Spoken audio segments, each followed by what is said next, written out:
Everyone, welcome to this channel. तो आज हम यहाँ पे आपके साथ डिस्कस करने वाले हैं जो जेईई मेन 2021 का अगस्त सितंबर वाला अटेम्प्ट था।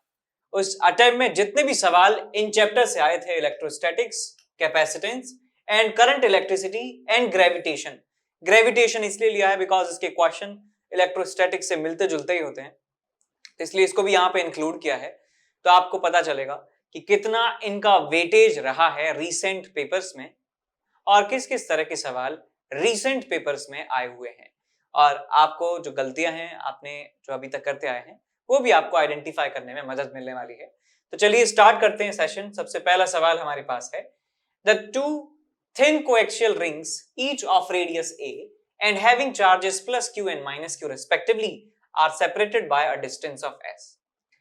The potential difference between the centers of the two rings. इन दोनों रिंग्स के सेंटर्स के बीच में जो पोटेंशियल का डिफरेंस है वो मुझे कैलकुलेट करना है, कितना होगा। तो यहां पे हम बना देते हैं, दो रिंग्स हैं हमारे पास। एक रिंग है ऐसे जिसपे total charge plus Q distributed है यूनिफॉर्मली, और हमारे पास ये एक दूसरा हमारे पास रिंग है जिसपे चार्ज माइनस क्यू डिस्ट्रीब्यूटेड है यूनिफॉर्मली। इनके सेंटर्स के बीच का जो सेपरेशन है वो एस के बराबर है। एस के बराबर सेपरेशन है इन दोनों के बीच में, और इनका जो रेडियस है किसके बराबर दिया हुआ है, रेडियस है इनका ए के बराबर। तो पोटेंशियल निकालना है डिफरेंस इनके सेंटर्स के बीच में। तो यहाँ पे मैं मान लेता हूं पॉइंट है 1, यहाँ पे है पॉइंट नंबर 2। तो यहाँ पर जो पोटेंशियल है वो इस खुद रिंग की वजह से होगा और इस रिंग की वजह से यहाँ पर पोटेंशियल होगा। सो V1 में लिख सकता हूं K Q divided by A plus K minus Q divided by distance कितनी है इस रिंग की यहाँ से।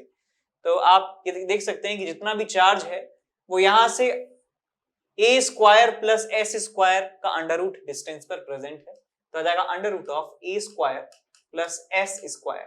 तो यहां से आपको मिल जाता है k q कॉमन ले लीजिए एंड ऐसे ही रहने दीजिए इसको, क्योंकि डिफरेंस तो ऑलरेडी निकालना ही है। V2 की बात करें, V2 is the potential at this point. तो यहाँ पर जो पोटेंशियल है इस खुद रिंग की वजह से यहाँ पर होगा और इसकी वजह से यहाँ पर पोटेंशियल होने वाला है। तो I will write k minus q divided by a plus k q divided by a square plus s square का अंडर रूट। Equation number 2। अब कौन सी क्वांटिटी ज्यादा आपको दिख रही है वो आप देखिए, कौन ज्यादा है कौन कम है। ठीक है, भले ही आपको मैग्नीट्यूड ही लिखना है लेकिन फिर भी आपको ये चीजें आनी चाहिए कि कौन सा बड़ा है कौन छोटा है। देखिए यहाँ डिनोमिनेटर है a और यहाँ डिनोमिनेटर है a square plus s square. तो यहाँ क्लियरली कह सकते हैं कि this denominator is larger, that means this quantity in magnitude is smaller than magnitude of this quantity। तो ये क्वांटिटी छोटी है तो ये नेगेटिव आने वाला है। V2 की जो वैल्यू है वो नेगेटिव आपको मिलने वाली है, और यहाँ V1 की वैल्यू देखें, ये क्वांटिटी छोटी है मैग्नीट्यूड में which is also negative। तो इस पॉजिटिव क्वांटिटी में से छोटी नेगेटिव क्वांटिटी माइनस हो रही है, तो इसका मतलब ये वाली क्वांटिटी पॉजिटिव आने वाली है। इसका मतलब V1 is greater than V2। ये भी आप ऐसे भी कह सकते हैं कि पॉजिटिव चार्ज के पास में जो पॉइंट है वहां पॉजिटिव पोटेंशियल होगा और इसका पोटेंशियल ज्यादा होगा इस पॉइंट पर compare to this point because of the charge placement we can say. So delta V we can write V1 minus V2। तो आपको मिल जाएगा KQ divided by A minus KQ divided by under root of A square plus s square. ये minus करना है तो बन जाएगा KQ डिवाइडेड बाय A, और इसे माइनस करना है तो minus of KQ divided by under root of A square plus s square. तो ये सारी जो टर्म्स हैं बेसिकली जुड़ जाती हैं, ये दोनों जो हैं डबल हो जाते हैं, ये दोनों डबल हो जाते हैं। तो यहाँ पे आपको मिल जाएगा 1/2 पाई एप्सिलॉन नॉट, बिकॉज ये 2 हो चुका है, k की value 1/4 epsilon not, so it's 1/2 epsilon not. और यहाँ पे कॉमन ऊपर ले सकते हैं q, ये मिल जाएगा आपको 1/a माइनस 1/अंडर root of a square plus s square. तो ये रिजल्ट आपको मिलने वाला है q/2 epsilon naught, q/2 pi epsilon naught 1/a minus 1/अंडर root of s square plus a square. तो डी ऑप्शन जो है आपका सही यहाँ पे आपको मिल जाता है। Hello my dear students, I am Neeraj Kumar Chaudhary और फिजिक्स टीचर। बच्चों एक बहुत इंपॉर्टेंट इंफॉर्मेशन देनी है। अनअकैडमी पे T20 टेस्ट सीरीज स्टार्ट हो रही है 7th ऑफ अक्टूबर से, जो कि 7th ऑफ अक्टूबर से लेके 29th ऑफ अक्टूबर तक चलेगी। डेली टेस्ट होगा 6:30 से लेके 7 PM तक, ठीक है ना। और ये टेस्ट जो लोग अपना IIT JEE का एग्जाम 2022 में देना चाहते हैं, यानी कि ड्रॉपर्स और 12th के बच्चे 2023 में देंगे, 11th के बच्चे, और जो 2024 में देंगे यानी कि 10th के स्टूडेंट, उनके लिए प्लान की गई है। ठीक है बच्चों, डेली टेस्ट होगा, डेली रिजल्ट आएगा उसी टाइम, और डेली अवार्ड्स हैं इसमें। अगर रैंक 1 आती है आपकी तो आपको 5,000 रुपए का अमेजोन का वाउचर, 2 to 6 को 3,000, 7 to 20 को 2,000। ठीक है ना। और बच्चों, आप अगर विनर हो तो आपको 20% का स्कॉलरशिप भी मिलेगा अगर आपकी रैंक 1 से लेके 50 तक आती है, अगर आप कोई भी सब्सक्रिप्शन लेते हो तो। ठीक है ना। तो बच्चों, बहुत ही अच्छा मौका है, जल्दी से जल्दी इसमें एनरोल कर लीजिए। और एनकेसी सर लाइव कोड डालना ना भूलें। ठीक है बच्चों, चलिए, बेस्ट ऑफ लक। अगला सवाल आपसे कहता है, if you are provided a set of resistances 2 ohm, 4 ohm, 6 ohm and 8 ohm, connect these resistances so that to obtain an equivalent resistance of 46/3 ohm।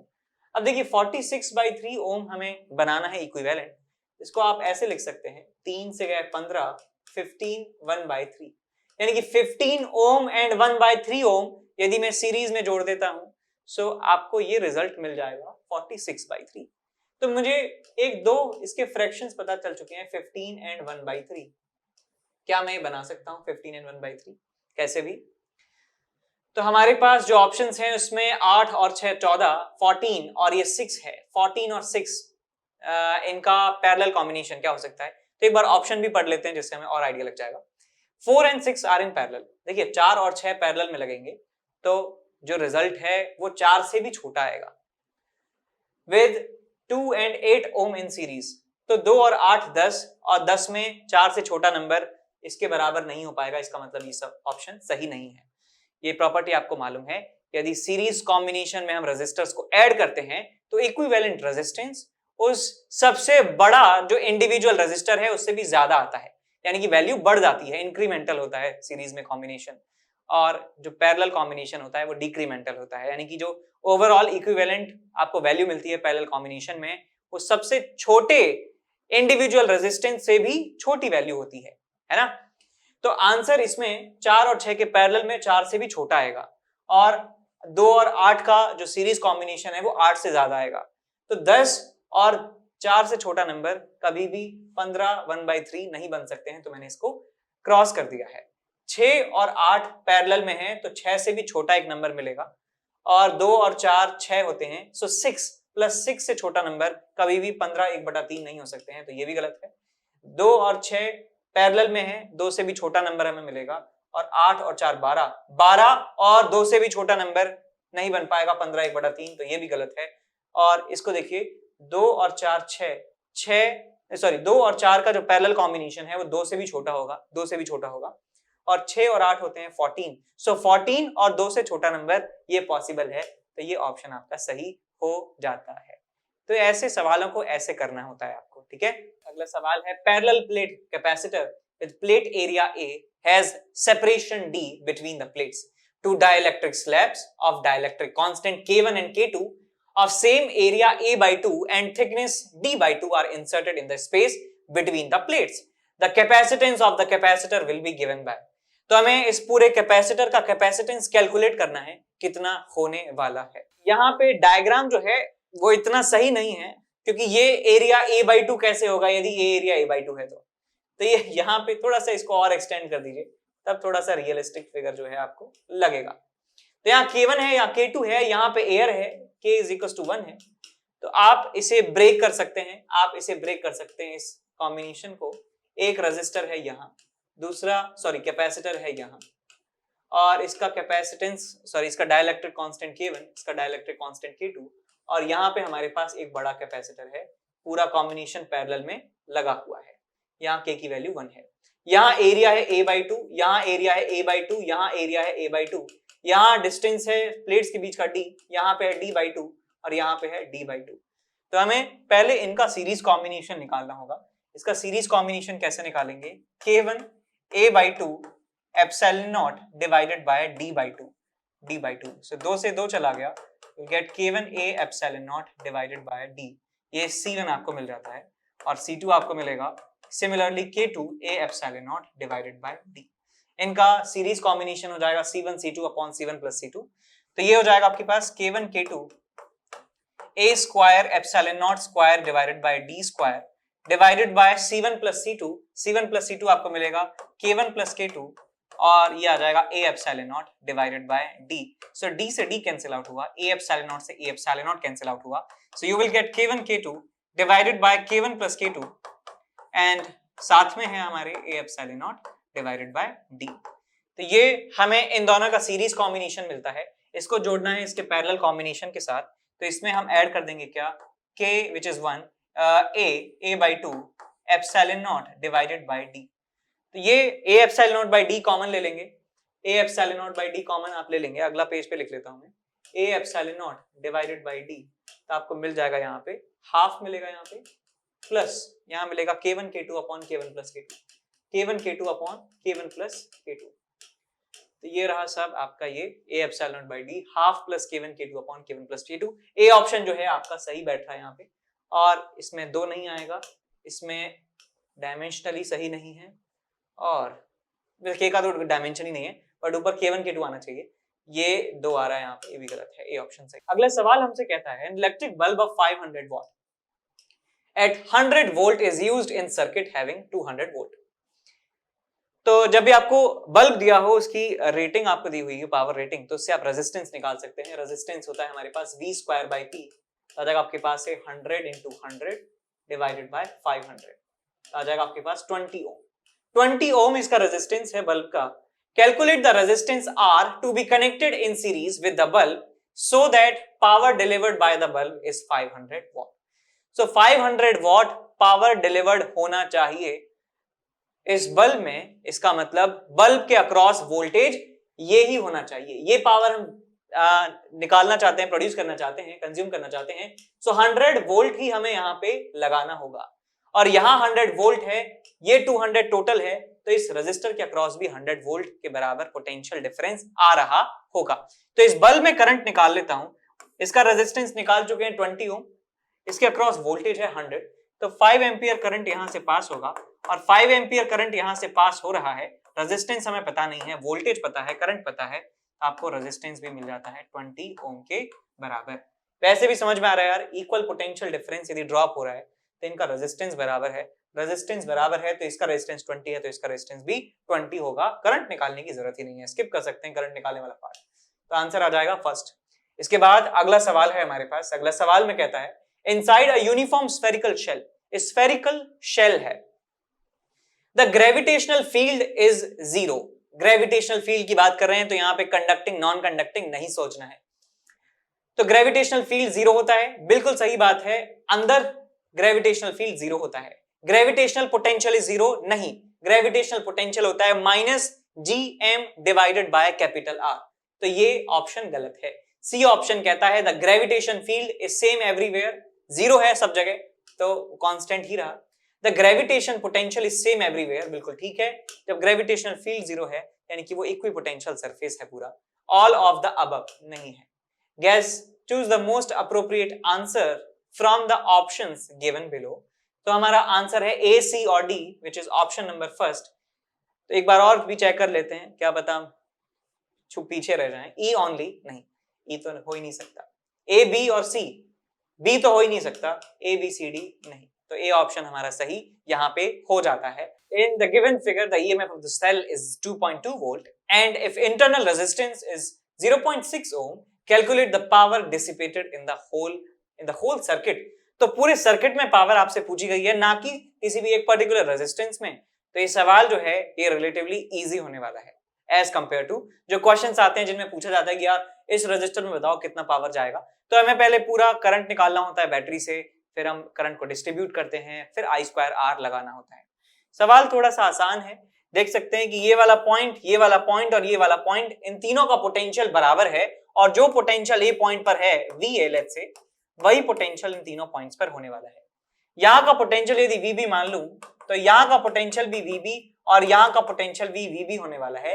ये वाली ब्रांच के across potential VA minus VB, इस branch के across VA minus VB, इस branch के across VA minus VB, इस branch के across VA minus VB, यानी कि ये जो चार ब्रांचेस हैं, दिस एंड दिस, इन चारों के अक्रॉस पोटेंशियल डिफरेंस एक समान है, इसका मतलब ये पैरेलल कॉम्बिनेशन में लगी हुई है। तो यहां से एक वाली ब्रांच पहले बनाएंगे 4 ओम, और यहां से यहां 4 और 8 12, और ये 4 2 और 4 6, और ये आपको मिल जाएगा VA और VB के अक्रॉस 8। So it's 6 and 8। इन सबका पहले आप इक्विवेलेंट निकाल लीजिए। इक्विवेलेंट निकालने के लिए मैं फॉर्मूला लगाऊंगा 1/R equivalent is equal to 1/4 plus 1/8 plus 1/6 plus 1/12। तो इनका हमें एलसीएम मिल जाता है, कितना मिल जाएगा 24। 24 से काम चल जाएगा, 4 से 6 8 3 6 4 2 9 और 4 13 2 15। सो 24/15, सो 24/15 8/5 ओम जो है हमें रेजिस्टेंस मिल जाता है। 5 एकम 5 3 1.6 ओम हमें मिल जाता है इक्विवेलेंट रेजिस्टेंस। अब क्या करना है बेटा, ये हमें टोटल रेजिस्टेंस मिल चुका है, यहाँ पे इंटरनल रेजिस्टेंस भी है, तो पूरे सर्किट का रेजिस्टेंस कितना हो जाएगा 1.6 plus 0.6 is equal to 2.2 ohm. Voltage कितना है बैटरी का 2.2 वोल्ट, 2.2 वोल्ट। तो हमें यहां से रिजल्ट मिल जाएगा कि कितना पावर डिसिपेट होगा। सो V²/R के बराबर पावर डिसिपेट होने वाला है, इसकी वैल्यू V के बराबर ही है, तो आंसर हमें V के बराबर मिलेगा which is 2.2 watt. So C option जो है इसे आप टिक कर सकते हैं। क्वेश्चन आपसे पूछा गया है, a solid metal sphere of radius capital R having charge Q is enclosed inside the concentric spherical shell of inner radius A and outer radius B as shown in figure. The approximate variation of electric field as a function of distance R from the center O is given by। तो आपको बताना है कि कितना होगा electric field का graph draw करना है, बेसिकली इन चार ऑप्शंस में से चूज करना है। अब यहां पे एक डाउट मेरा ये है कि ये जो कॉन्सेंट्रिक स्फेरिकल शेल है ये कंडक्टिंग है या नहीं है, बिकॉज इस वाले रीजन में जो इलेक्ट्रिक फील्ड की जो प्रेजेंस है वो बता सकता है कि ये कंडक्टिंग होगा या नहीं होगा। कंडक्टिंग होगा तो यहां पे इलेक्ट्रिक फील्ड नहीं मिलेगा, और यदि कंडक्टिंग नहीं है तो इलेक्ट्रिक फील्ड यहां पे मिलने वाला है। तो यदि मैं बात करूं नॉन कंडक्टिंग स्फेरिकल शेल के केस में, यदि ये नॉन कंडक्टिंग होगा तो क्या होगा, तो यहां से यहां का जो रीजन है, बिकॉज ये मेटालिक शेल है तो चार्ज यहां पे सरफेस पर होने वाला है, सरफेस पर चार्ज होगा यदि ये मेटालिक स्फीयर है, दिया भी हुआ है। तो इसके अंदर electric field 0, E inside is equal to 0, यानी कि for R less than capital R।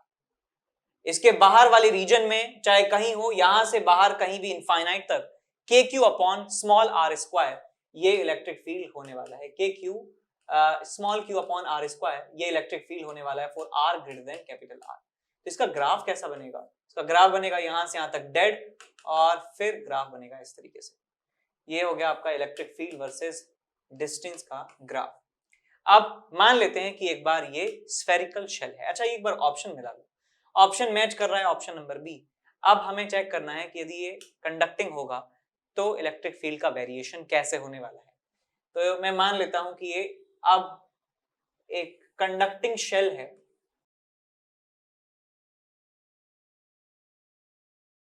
ये हुआ आपका कंडक्टिंग शेल, और यहां पे चार्ज है प्लस क्यू चार्ज यहां पे इस तरीके से सरफेस पर डिस्ट्रीब्यूटेड होने वाला है। चार्ज इंड्यूस बता सकते हैं कि इस इनर सरफेस पर माइनस क्यू के बराबर चार्ज जो है इंड्यूस होने वाला है, माइनस क्यू, और बिकॉज ये ऑलरेडी न्यूट्रल था तो इसकी आउटर सरफेस पर प्लस क्यू के बराबर चार्ज जो है आ जाने वाला है। तो मैं एक बात जानता हूं कि कंडक्टिंग जो आपके पास मटेरियल है वहां पे जीरो इलेक्ट्रिक फील्ड होता है, वहां पे कोई भी इलेक्ट्रिक फील्ड प्रेजेंट नहीं होता है। तो मैं कह सकता हूं इस वाले रीजन में यहां इलेक्ट्रिक फील्ड होगा 0, और यहां इलेक्ट्रिक फील्ड 0 के बराबर होने वाला है। ठीक है, क्योंकि ये एक स्फेरिकल डिस्ट्रीब्यूशन है, तो आप चाहें तो गॉस लॉ का इस्तेमाल कर सकते हैं इस रीजन में और इस रीजन में इलेक्ट्रिक फील्ड निकालने के लिए, या फिर आप चाहें तो नॉर्मल इलेक्ट्रोस्टैटिक्स वाले फॉर्मूले का इस्तेमाल कर सकते हैं। गॉस लॉ लगा लीजिए, वो आसान रहेगा आपके लिए। तो यहां मैं इलेक्ट्रिक फील्ड निकाल रहा हूं, तो अंदर जो चार्ज है Q अपॉन एप्सिलॉन नॉट, और ये आ जाएगा आपके पास E इंटू 4πr स्क्वायर, तो आपको इलेक्ट्रिक फील्ड मिलने वाला है KQ divided by small r square. तो इलेक्ट्रिक फील्ड इस तरीके से आपको मिलने वाला है। तो मैं ग्राफ कैसे बनाऊंगा इसका, ग्राफ हमें मिलने वाला है 0 से लेके कैपिटल R तक 0 रहेगा इलेक्ट्रिक फील्ड, एकदम से इलेक्ट्रिक फील्ड हो जाएगा के q divided by capital R square यहाँ पे, और इस तरीके से नीचे की तरफ डिक्रीज होगा जब तक कि यहां पर नहीं पहुंच जाते हैं, ये ए तक नहीं पहुंच जाते हैं, ए तक। उसके बाद क्या होगा, इलेक्ट्रिक फील्ड यहां पे फिर से 0 हो जाएगा, और बी पे पहुंचने के बाद, यहां पे पहुंचने के बाद मैं गॉस थ्योरम फिर से इस्तेमाल कर सकता हूं, E इंटू आ जाएगा आपके पास E के q divided by small r square. तो ये आपको मिलने वाला है इलेक्ट्रिक फील्ड के Q by small r square. और इस पर्टिकुलर पॉइंट पर कितना होगा इलेक्ट्रिक फील्ड, के क्यू डिवाइडेड बाय यहां से यहां तक का जो डिस्टेंस है बी स्क्वायर के बराबर, बिकॉज बी डिस्टेंस में ज्यादा है तो मैग्नीट्यूड इसका छोटा होने वाला है, तो आपको ऐसे इलेक्ट्रिक फील्ड मिलेगा लाइक दिस, ठीक है, के क्यू बाय बी स्क्वायर।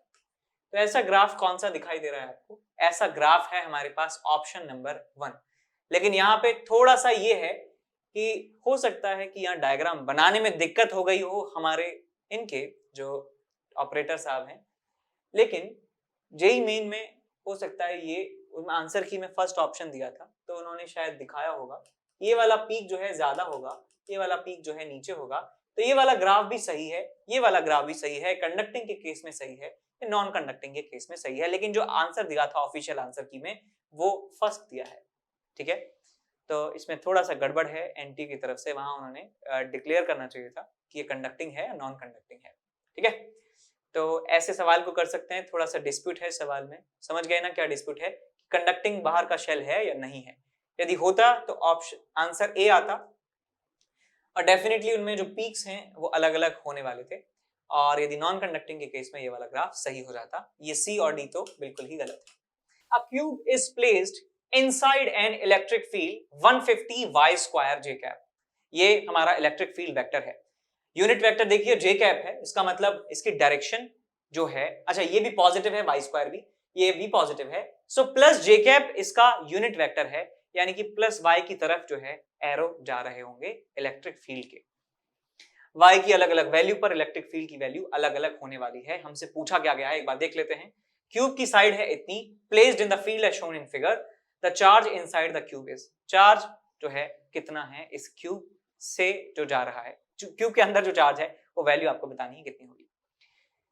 तो सबसे पहले मैं यहाँ पे क्या करने वाला हूँ, चार्ज यदि अंदर आपसे पूछा गया है तो मैं यहाँ पे इस्तेमाल करूंगा close integral E dot D S is equal to Q in upon epsilon naught. यहाँ पे गॉस थ्योरम का इस्तेमाल मैं करने वाला हूँ कि किसी क्लोज सरफेस के थ्रू फ्लक्स जो होता है, flux through close surface is equal to Q in upon epsilon naught, Q in upon epsilon naught. तो मैं एक इमेजिनरी सरफेस मानता हूं क्यूब शेप का, बिल्कुल सेम शेप का एक मैं मानता हूं इमेजिनरी गॉसियन सरफेस, बिल्कुल यही सेम, यही इसके ऊपर ही ओवरलैप करता हुआ एक इमेजिनरी सरफेस गॉसियन सरफेस में मान रहा हूं, ठीक है, गॉसियन सरफेस मैंने मान लिया।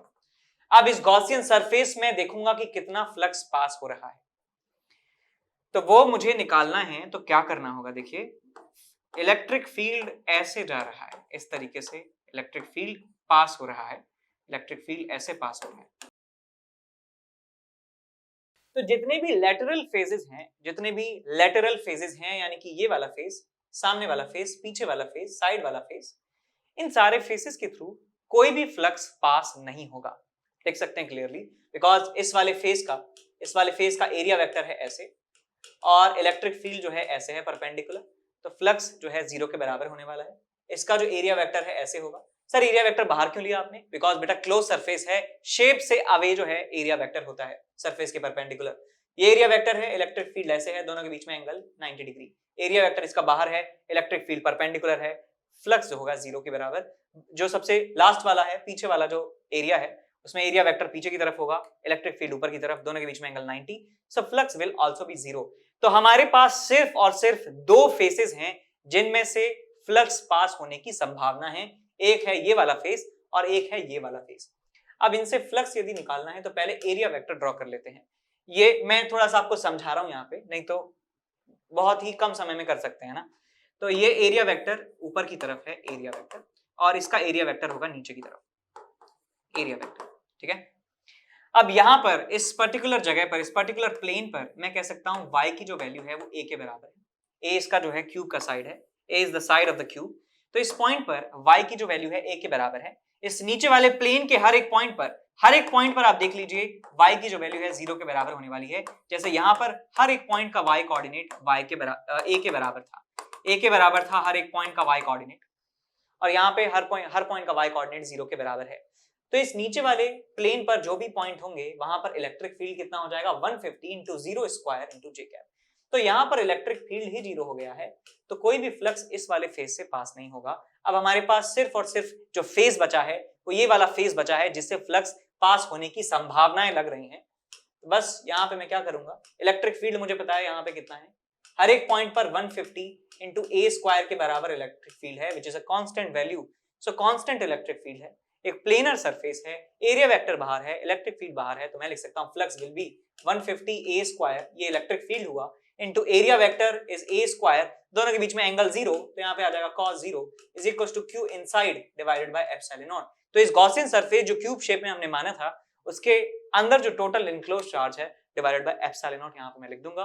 तो यहाँ पे आ जाएगा बेटा आपके पास 150 into a square which is 1 by 2 दूनी 4 दूनी 8 दूनी 16 पॉइंट हाफ है ना, ठीक है, तो 1 बाय 16 आपको मिल जाएगा, और यहाँ से एप्सिलॉन नॉट मिल जाएगा which is 8.8 into 10 to the power -12। तो यहाँ से q इन आपको मिल जाएगा। सॉल्व कर लो इसे, 4 से गया 4 बार, 4 चौक 16, 4 से गया है 2.2 बार, 2 से गया है 2, 1.1, 2 से गया है 75 times, 11 55 5 77 82 8 2.5 into 10 to the power -12, so it will be 8.25 into 10 to the power -11। ये आपको मिलने वाला है इनसाइड चार्ज जो इस क्यूब के अंदर इनक्लोज्ड है, 8.25 10 to the power -11, 8.25 10, ये ऑप्शन सबसे क्लोजेस्ट है, तो बी ऑप्शन आप यहाँ पे टिक कर देंगे। ठीक बात।